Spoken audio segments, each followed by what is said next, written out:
Polisi dohok tatara patupa ulan vaksinasi Kota Padang Sidimpuan di hari Sabtu tanggal 26 Nasalpu.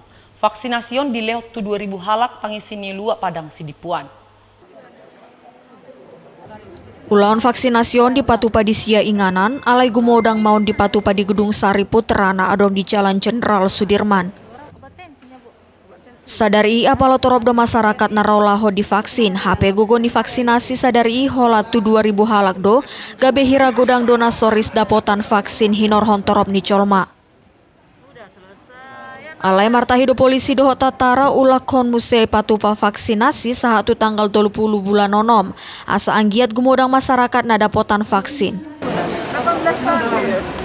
Kegiatan kita hari ini adalah kegiatan serbuan vaksinasi nasional TNI Polri, tentunya yang dilaksanakan secara serentak di 34 wilayah Polda se-Indonesia, termasuk juga Polda Sumatera Utara, dan hari ini tentunya di Polres Padang Sidimpuan.